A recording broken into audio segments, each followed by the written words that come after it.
आईला देऊ का? दे आई मला. थोडस नाही. ये ये ये ये ये दर ये लवकर, नाही तर घेईल ती बस पटकन खाली बस. हा बस. थोडासा देऊ. हा थोडसा थोडसा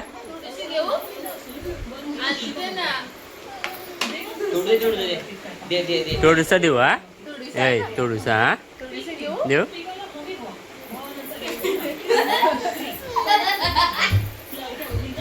असू दे ना. मला मला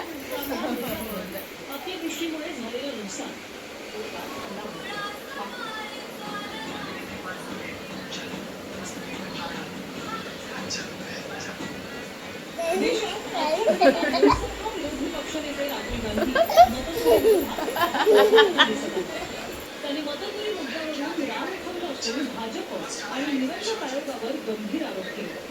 अशातच शरद पवारांची राष्ट्रवादीही मैदानात उतरली.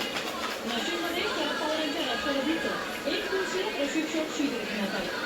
यावेळी ईव्हीएमद्वारे मतचोरी कशी होते या संदर्भात प्रात्यक्षिक दाखवण्यात आलं. ईव्हीएमसह व्हीव्हीपॅट मशीनच्या माध्यमातून मतचोरी केली जात असल्याचा दावा करण्यात आला. यावेळी प्रात्यक्षिक दाखवत इलेक्ट्रॉनिक आणि कागदी पावतीची चोरी, सेन्सरच्या माध्यमातून चोरी आणि काळ्या काचेच्या आडून मतचोरी केल्याचा दावा करण्यात आला. आज इलेक्शन संपलं म्हणजे एक 4 वोट पडले. इलेक्शनसाठी आता आपण 3 दिवसानंतर निकाल काढू आणि निकाल इकडे शो रिझल्ट मध्ये आपल्याला दिसतंय का याला एक पण मत दिलं नाही दिलं असं सफरचंद इलेक्शन जिंकलं आहे. इलेक्शनची आपल्याला पावती काढून दाखवतो. इलेक्शनची पावती दाखवा आणि कॅमेरामॅनला मी रिक्वेस्ट करतो कारण जसे इलेक्ट्रॉनिक वोट होते तशीच पावती निघाली आहे.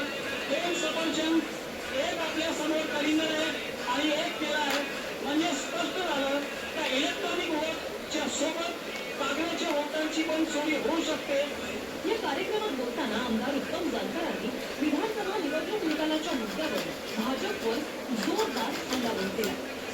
राहुलजींनी सांगितलं की मी हायड्रोजन बॉम्ब फोडणार आहे, पण त्याहीपेक्षा मोठा बॉम्ब अणुबॉम्ब नाही, थर्मल बॉम्ब माझ्याकडे आहे.